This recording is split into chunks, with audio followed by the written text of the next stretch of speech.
Hola a todos, bienvenidos a su canal Lectura en Voz Alta. El día de hoy continuamos con el libro de Grandes Esperanzas. Les leeré el capítulo 19. Espero que lo disfruten. Comencemos. Capítulo 19. La mañana trajo una diferencia considerable en mi esperanza general de la vida y la hizo tan brillante que apenas me parecía la misma. Lo que más me pesaba en mi mente era la consideración de que solo faltaban 6 días para mi marcha, porque no podía dejar de abrigar el recelo de que mientras tanto podía ocurrir algo en Londres y que cuando yo llegase allí el asunto estuviera estropeado o destruido por completo. Joe y Biddy se mostraron amables y cariñosos cuando les hablé de nuestra próxima separación, pero tan solo se refirieron a ella cuando yo lo hice. Después de desayunar, Joe sacó mi contrato de aprendizaje del armario del salón y ambos lo echamos al fuego, lo cual me dio la sensación de que ya estaba libre. Con esta novedad de mi emancipación, fui a la iglesia con Joe y pensé que si el sacerdote lo hubiese sabido todo, no habría leído el pasaje referente al hombre rico y al reino de los cielos. Después de comer, temprano, salí solo a dar un paseo, proponiéndome despedirme cuanto antes de los marjales. Cuando pasaba junto a la iglesia, sentí, como me ocurrió durante el servicio religioso por la mañana, una compasión sublime hacia los pobres seres destinados a ir allí un domingo tras otro, durante toda su vida, para acabar por yacer oscuramente entre los verdes terraplenes. Me prometí hacer algo por ellos un día u otro, y formé el plan de ofrecerles una comida de carne asada, plum pudding, 1 litro de cerveza y 4 litros de condescendencia en beneficio de todos los habitantes del pueblo. Antes había pensado muchas veces, y con un sentimiento parecido a la vergüenza, en las relaciones que sostuve con el fugitivo a quien vi cojear por aquellas tumbas. Estas eran mis ideas en aquel domingo, pues el lugar me recordaba a aquel pobre desgraciado, vestido de harapos y tembloroso, con su grillete de presidiario y su traje de tal. Mi único consuelo era decirme que aquello había ocurrido mucho tiempo atrás, que sin duda habría sido llevado a mucha distancia y que además estaba muerto para mí, sin contar con la posibilidad de que realmente hubiese fallecido. Ya no más tierras bajas, no más diques y compuertas, no más ganado apacentando en la hierba.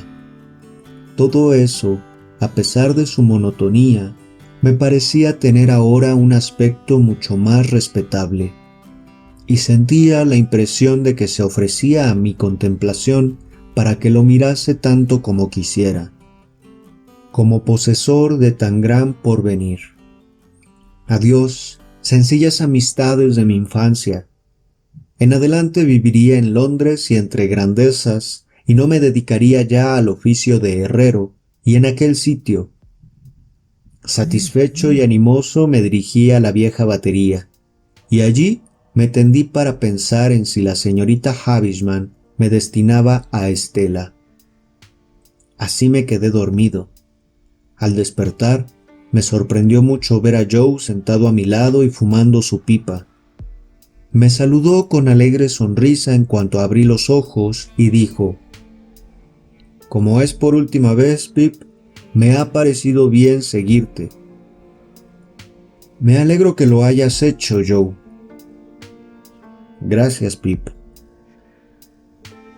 «Puedes estar seguro, querido Joe», añadí después de darnos la mano, «de que nunca te olvidaré». «Oh, no, Pip», dijo Joe, persuadido. «Estoy seguro de eso. Somos viejos amigos. Lo que ocurre es que yo he necesitado algún tiempo para acostumbrarme a la idea de nuestra separación. Ha sido una cosa muy extraordinaria, ¿no es verdad?» En cierto modo, no me complacía el hecho de que Joe estuviese tan seguro de mí. Me habría gustado más advertir en él alguna emoción o que me hubiese contestado «Eso te honra mucho, Pip», o algo por el estilo. Por consiguiente, no hice ninguna observación a la primera respuesta de Joe, y al referirme a la segunda, acerca de que la noticia llegó muy repentinamente, le dije que yo siempre deseé ser un caballero y que continuamente pensaba en lo que haría si lo fuese. ¿De veras?, exclamó Joe. Es asombroso. Es una lástima, Joe, dije yo, que no hayas adelantado un poco más en las lecciones que te daba, ¿no es verdad? No lo sé, contestó Joe. Tengo la cabeza tan dura. No soy maestro más que en mi oficio. Siempre fue una lástima mi dureza de mollera, pero no es de sentir más ahora que el año anterior, ¿no te parece?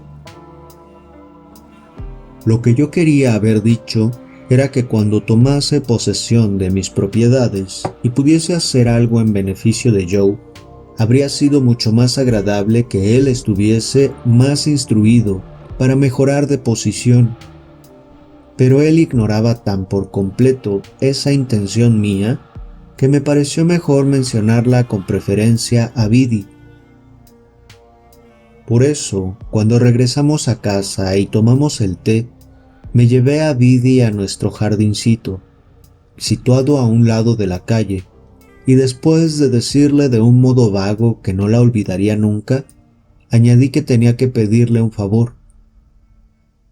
Y este es, Biddy, continué, que no dejarás de aprovechar ninguna oportunidad de ayudar un poco a Joe.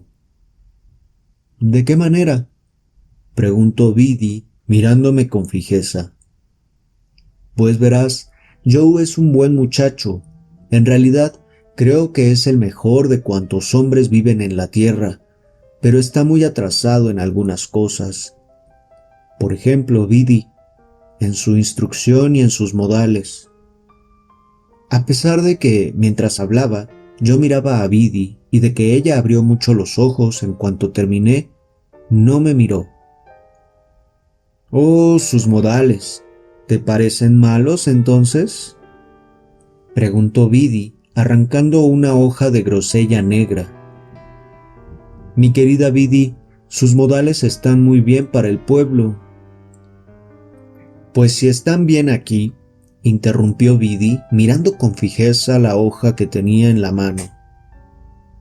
Óyeme bien, pero si yo pudiese poner a Joe en una esfera superior, como espero hacerlo en cuanto entre en posesión de mis propiedades, sus modales no parecerían entonces muy buenos. ¿Y tú crees que él sabe eso?, preguntó Biddy. Esta era una pregunta tan provocadora, porque jamás se me había ocurrido tal cosa, que me apresuré a replicar con acento huraño. ¿Qué quieres decir, Biddy? Esta, después de estrujar la hoja entre las manos, y desde entonces el aroma del grosellero negro, me ha recordado siempre aquella tarde en el jardín, situado al lado de la calle, dijo: ¿Has tenido en cuenta que tal vez él sea orgulloso? ¿Orgulloso?, repetí con desdeñoso énfasis. Oh, hay muchas clases de orgullo, dijo Biddy, mirándome con fijeza y meneando la cabeza. No todo el orgullo es de la misma clase. Bien, ¿y por qué no continúas?, pregunté. No es todo de la misma clase, prosiguió Biddy. Tal vez sea demasiado orgulloso para permitir que alguien le saque del lugar que ocupa dignamente y en el cual merece el respeto general. Para decirte la verdad, creo que siente este orgullo, aunque parezca atrevimiento en mí decir tal cosa, porque sin duda tú le conoces mejor que yo. Te aseguro, Biddy, dije, que me sabe muy mal que pienses así. No lo esperaba. Eres envidiosa, Biddy, y además regañona. Lo que ocurre es que estás disgustada por el mejoramiento de mi fortuna, y no puedes evitar el demostrarlo. Si piensas de este modo, replicó Biddy, no tengo inconveniente en que lo digas. Repítelo si bien te parece.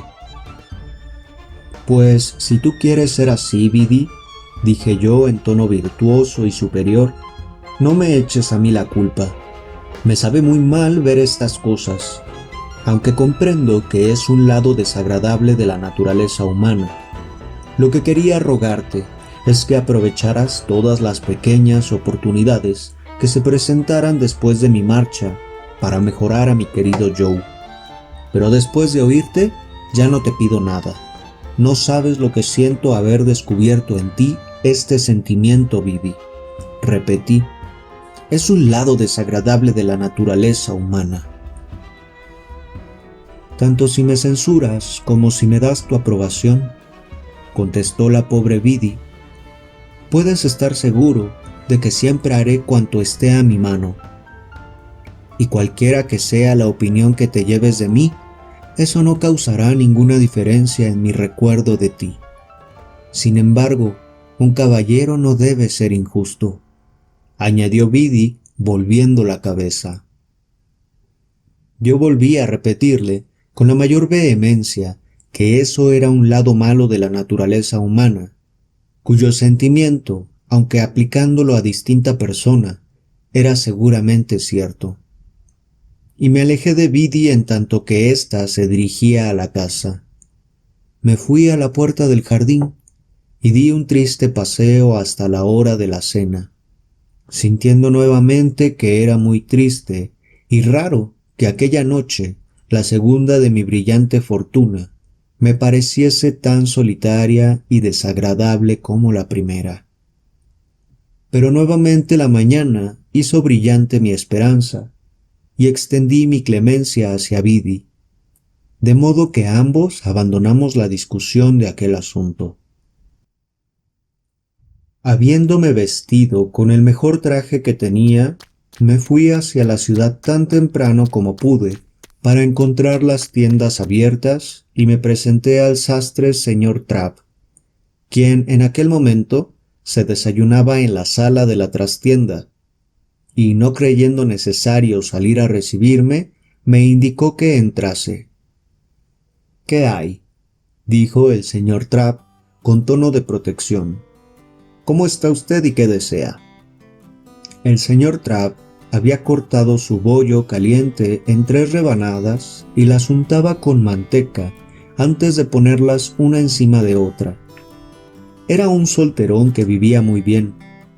Su abierta ventana daba a un jardincito y a un huerto muy bonitos, y en la pared, junto a la chimenea, había una magnífica caja de caudales de hierro, y no dudé de que adentro estaba encerrada una gran cantidad de dinero en sacos. Señor Trabb, dije, me sabe muy mal hablar de eso porque parece una fanfarronada, pero el caso es que he llegado a obtener buenas propiedades. Se notó un cambio en el señor Trabb. Olvidó la manteca y las rebanadas del bollo. Se levantó del asiento que ocupaba al lado de la cama y se limpió los dedos en el mantel, exclamando: «Dios me bendiga». «Tengo que ir a Londres al encuentro de mi tutor», dije yo, sacando al parecer distraídamente algunas guineas de mi bolsillo y mirándolas luego.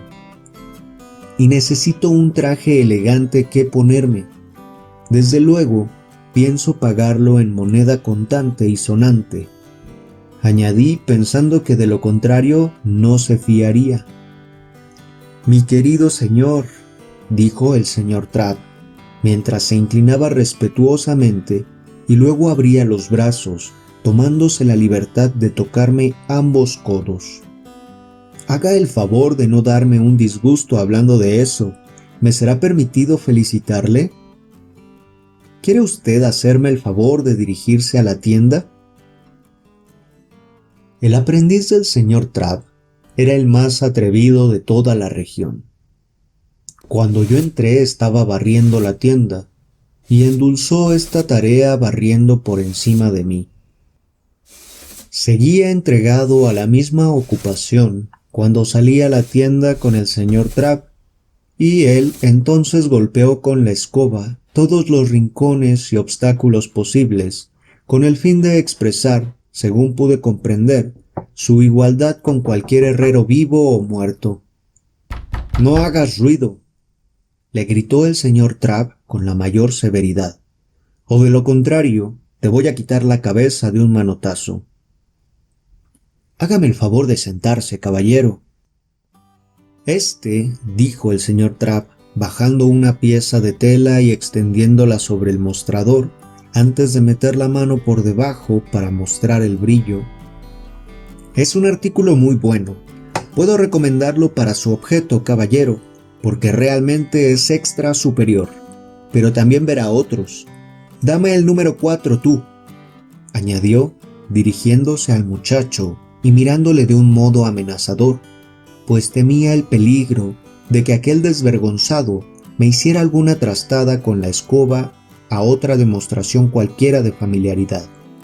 El señor Trapp no separó sus ojos del muchacho hasta que éste hubo dejado el género número 4 sobre el mostrador y estuvo otra vez a una distancia prudencial. Entonces le ordenó que trajera el número 5 y el número 8. «Ten cuidado con hacer travesuras», añadió el señor Trapp, «porque te aseguro, sin vergüenza, que te acordarás durante toda tu vida». El señor Trapp se inclinó entonces sobre el número 4 y con deferente confianza me lo recomendó como artículo muy ligero para el verano, añadiendo que estaba de moda entre la nobleza y la gente de dinero.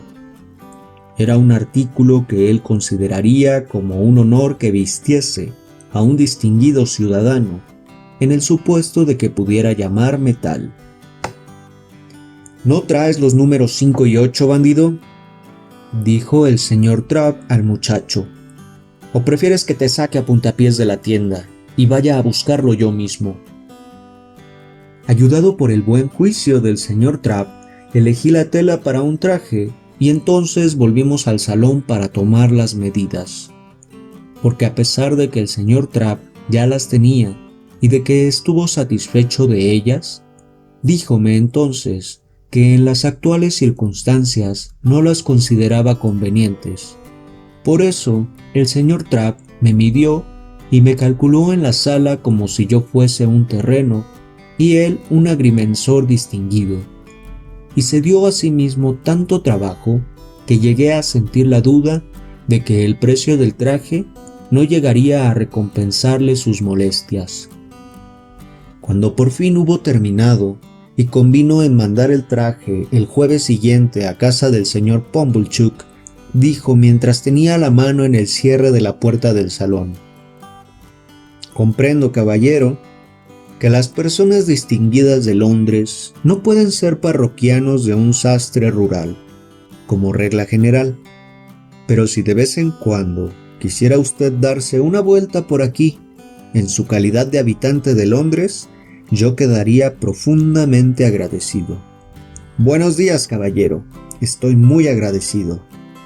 «¡La puerta!».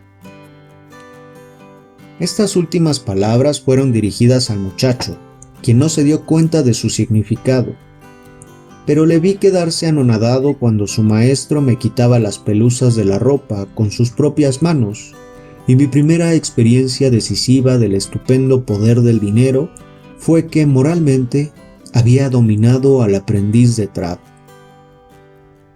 Después de tan memorable acontecimiento, fui a casa del sombrerero, del zapatero y del vendedor de géneros de punto, extrañado de que mi equipo requiriese los servicios de tantas profesiones. También fui a la cochera y tomé un asiento para las 7 de la mañana del sábado.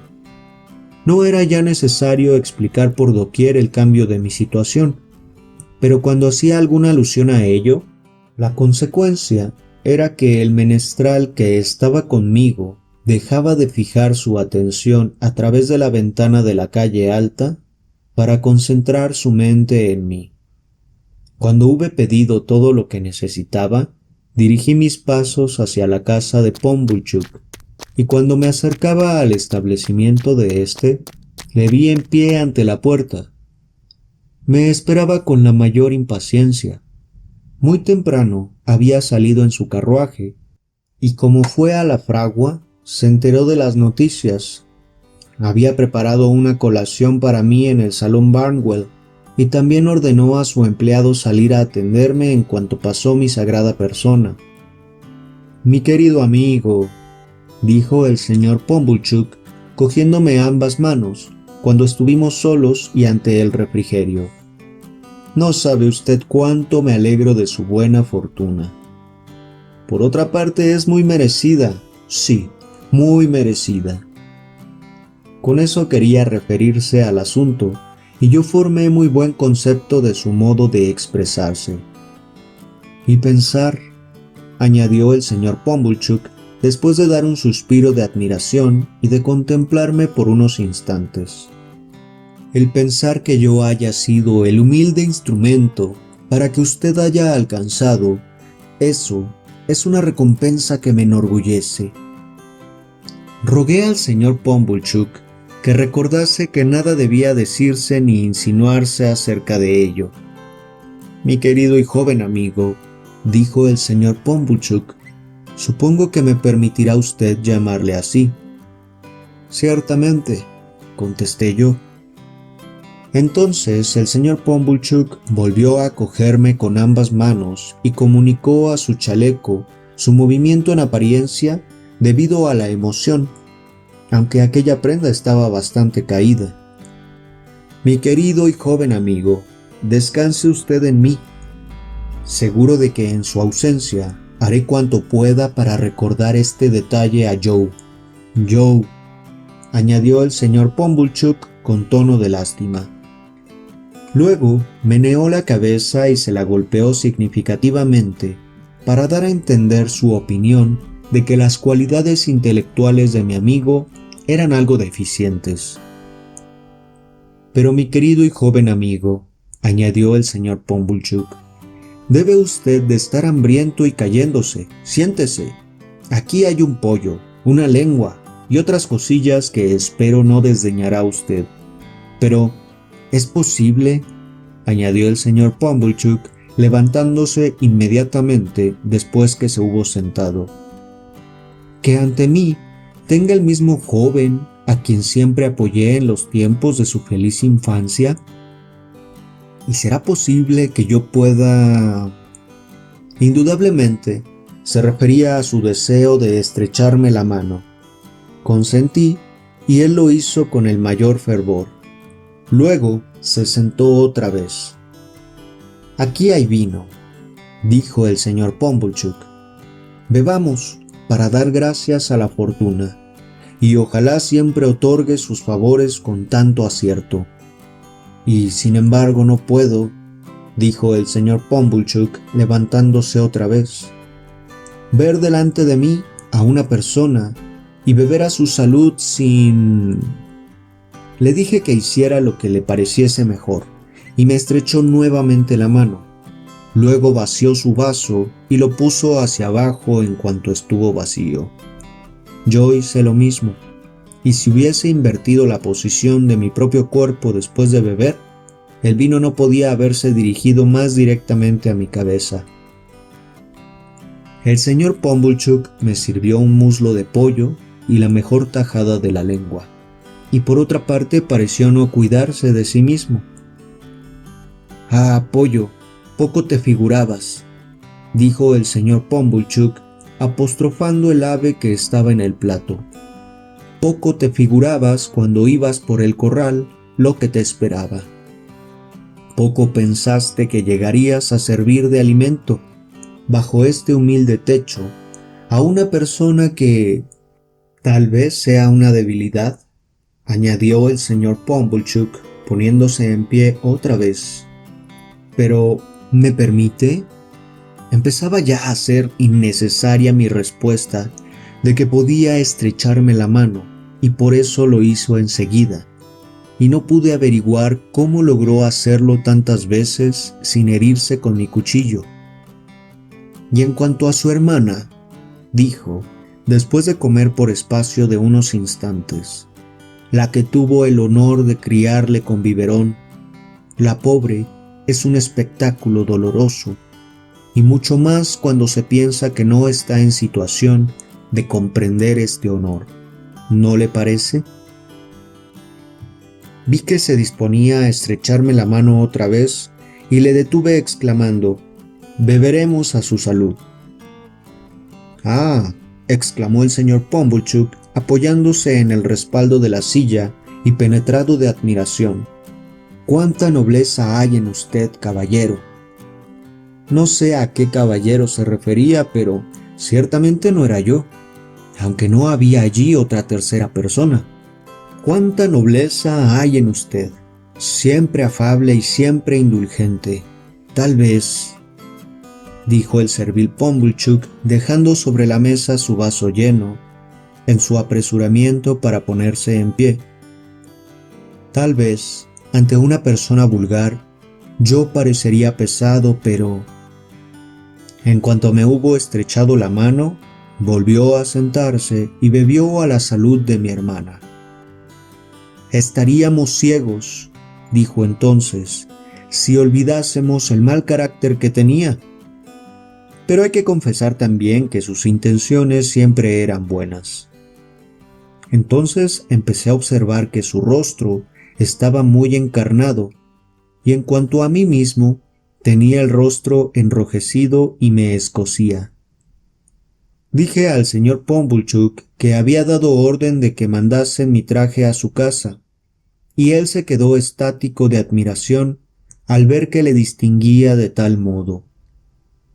Le expliqué mis deseos de evitar los chismes y la admiración de mi pueblo, y puso en las mismas nubes mi previsión.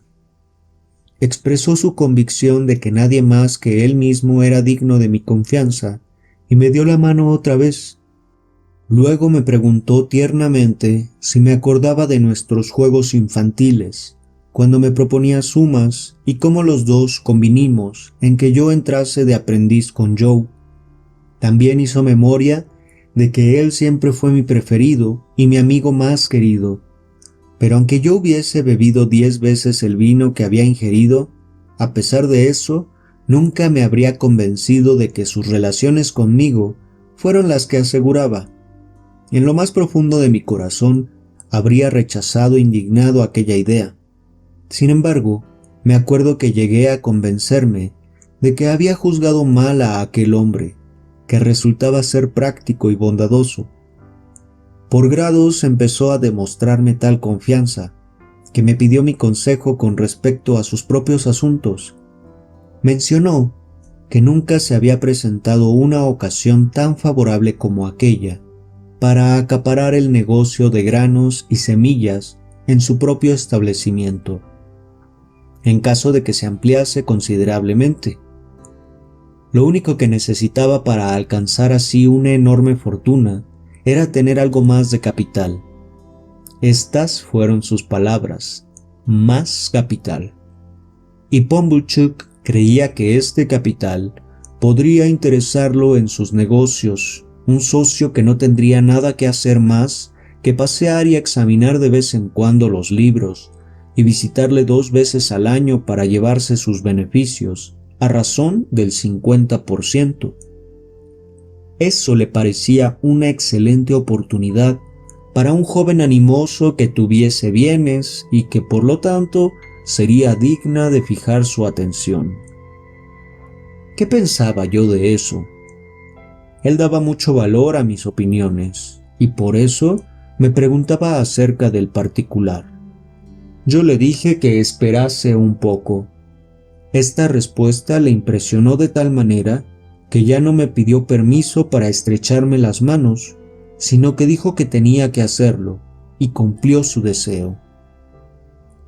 Nos bebimos todo el vino, y el señor Pumblechook me aseguró varias veces que haría cuanto estuviese en su mano para poner a Joe a la altura conveniente, aunque yo ignoraba cuál era esta, y que me prestaría eficaces y constantes servicios cuya naturaleza yo ignoraba, También me dio a conocer, por vez primera en mi vida, y ciertamente después de haber guardado su secreto de un modo maravilloso, que siempre dijo de mí, abre comillas, este muchacho se sale de lo corriente, y fíjense en que su fortuna será extraordinaria. Cierra comillas. Dijo con lacrimosa sonrisa que recordar eso era una cosa singular, y yo convine en ello. Finalmente salí al aire libre, dándome cuenta, aunque de un modo vago, de que en la conducta del sol había algo raro, y entonces me fijé en que, sin darme cuenta, había llegado a la barrera del portazgo sin haber tenido en cuenta para nada el camino. Me desperté al oír que me llamaba el señor Pumblechook. Estaba a alguna distancia más allá, en la calle llena de sol, y me hacía expresivos gestos para que me detuviese. Obedecí en tanto que él llegaba jadeante a mi lado. No, mi querido amigo, dijo en cuanto hubo recobrado bastante el aliento para poder hablar.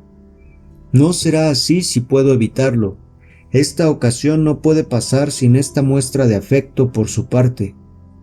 Me será permitido como viejo amigo y como persona que le desea toda suerte de dichas. Nos estrechamos la mano por 100ª vez por lo menos, y luego él ordenó, muy indignado, a un joven carretero que pasaba por mi lado, que se apartase de mi camino. Me dio su bendición y se quedó agitando la mano hasta que yo hube pasado más allá de la revuelta del camino. Entonces me dirigí a un campo, y antes de proseguir mi marcha hacia casa, eché un sueñecito bajo unos matorrales. Pocos efectos tenía que llevarme a Londres, pues la mayor parte de los que poseía no estaban de acuerdo con mi nueva posición. Pero aquella misma tarde empecé a arreglar mi equipaje, y me llevé muchas cosas, aunque estaba persuadido de que no las necesitaría al día siguiente. Sin embargo, todo lo que hice para dar a entender que no había un momento que perder. Así, pasaron el martes, el miércoles y el jueves. El viernes por la mañana fui a casa del señor Pumblechook para ponerme el nuevo traje y hacer una visita a la señorita Havisham. El señor Pumblechook me cedió su propia habitación para que me vistiera, y entonces observé que estaba adornada con cortinas limpias y expresamente para aquel acontecimiento. El traje, como es natural, fue para mí casi un desencanto. Es probable que todo traje nuevo y muy esperado resulte al llegar muy por debajo de las esperanzas de quien ha de ponérselo, pero después de que me hube puesto mi traje, y me estuve media hora haciendo gestos ante el pequeño espejo del señor Pumblechook, en mi inútil tentativa de verme las piernas, me pareció que me sentaba mejor. El señor Pumblechook no estaba en casa, porque se celebraba mercado en una ciudad vecina, situada a cosa de 10 millas. Yo no le había dicho exactamente cuándo pensaba marcharme, y no tenía ningún deseo de estrecharle otra vez la mano antes de partir. Todo marchaba como era debido, y así salí vistiendo mis nuevas galas. Aunque muy avergonzado de tener que pasar por el lado del empleado de la tienda, y receloso de que, en suma, mi tipo resultase algo raro, como el de Joe cuando llevaba el traje de los domingos. Dando una gran vuelta por todas las callejuelas, me dirigí a casa de la señorita Havisham, y muy molesto por los guantes que llevaba, tiré del cordón de la campana.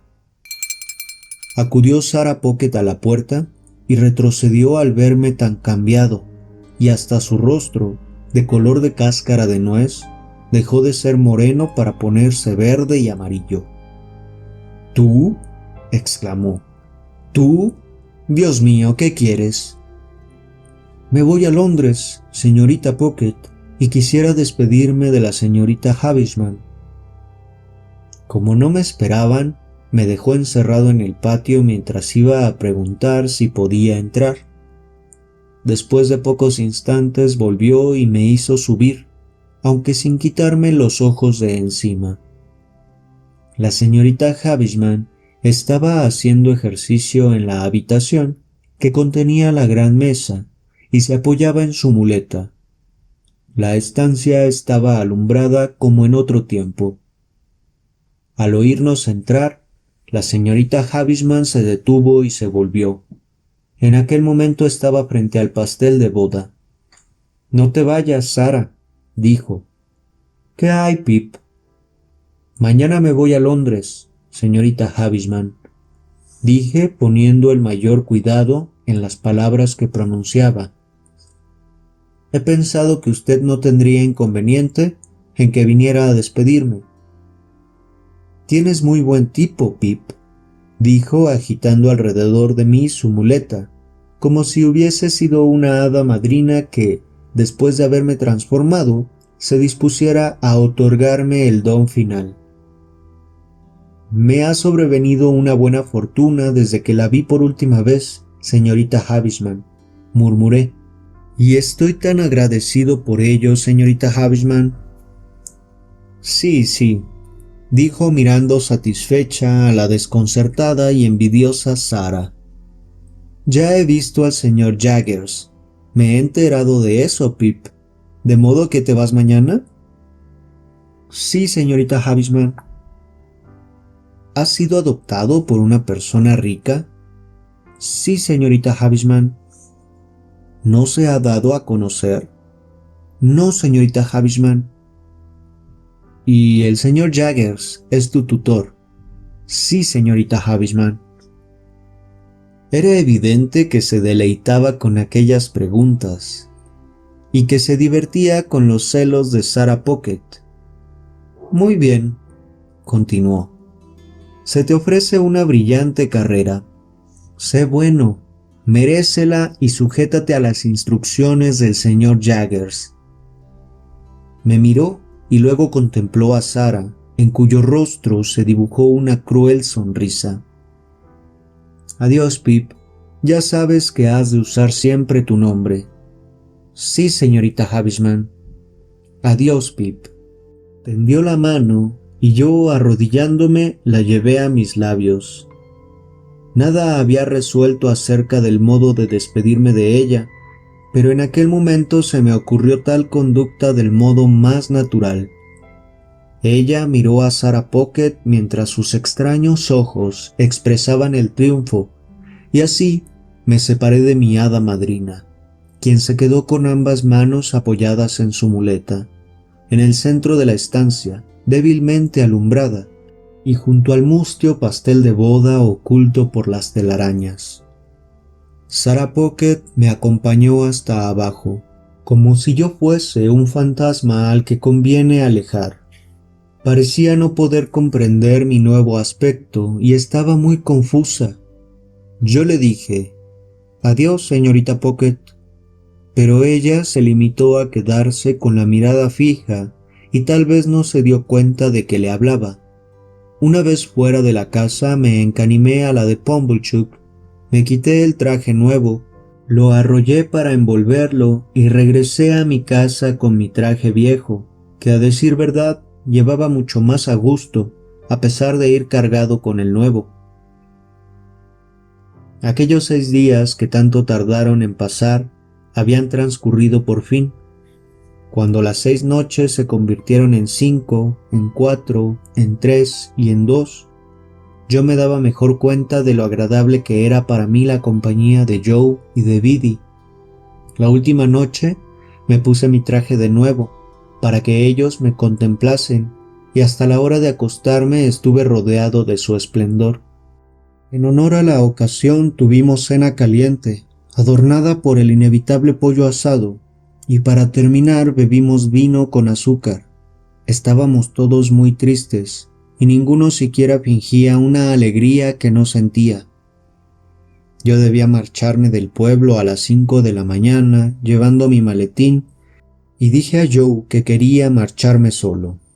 Temo y me apena mucho pensar ahora que ello se debió a mi deseo de evitar el contraste que ofreceríamos Joe y yo si íbamos los dos juntos hasta el coche.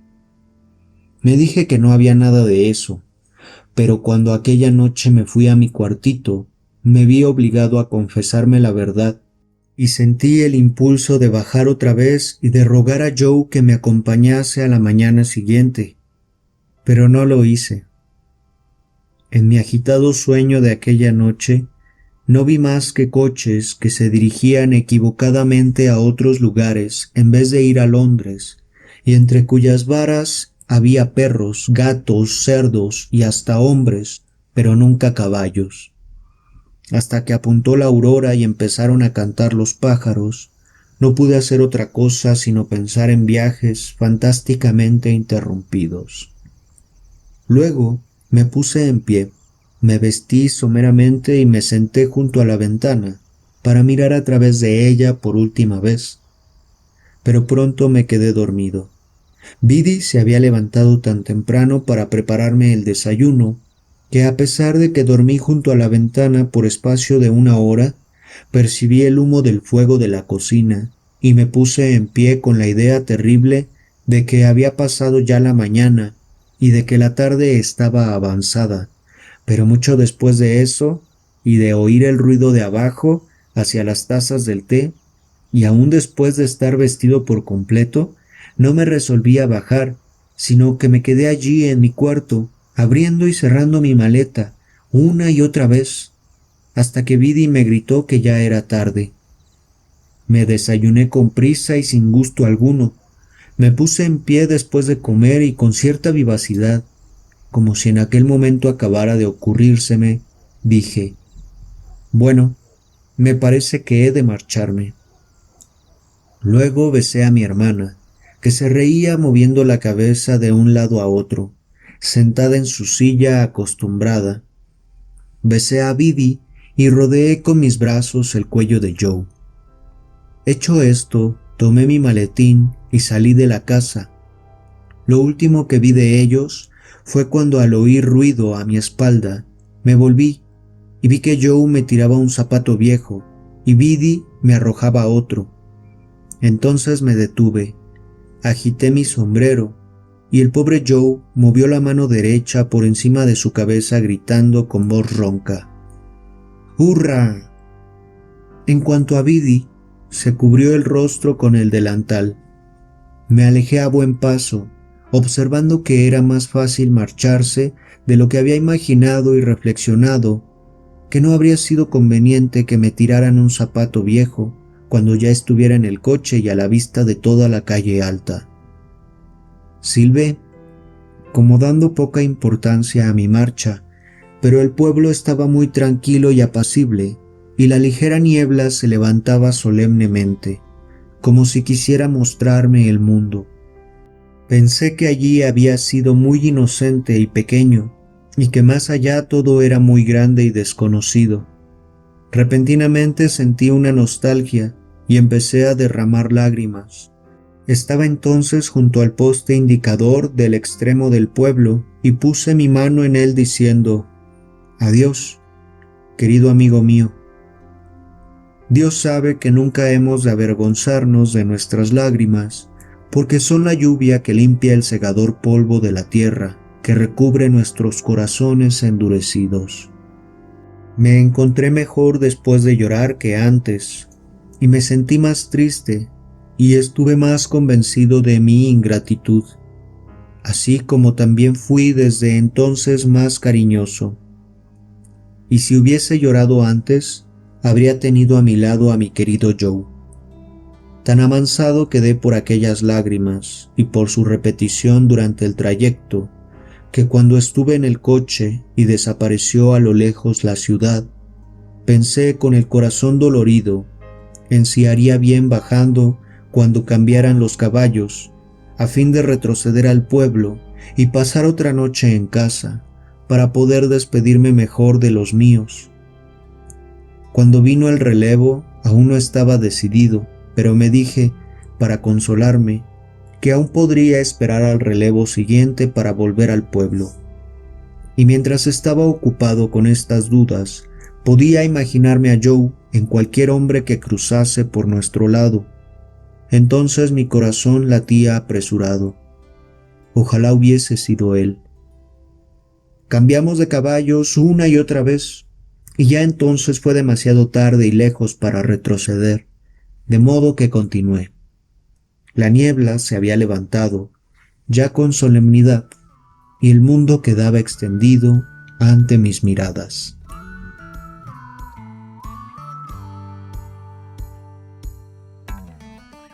Bueno amigos, este fue el capítulo 19 de Grandes Esperanzas. Si disfrutaron de mi lectura, dejen un like, compartan el video y activen la campana para saber cuando suba el próximo capítulo. He estado experimentando algo con el audio de fondo, así que si es algo que les gusta, coméntenlo. Si no les gusta y prefieren la versión anterior, también háganmelo saber. Y bueno, sin nada más que agregar, hasta la próxima.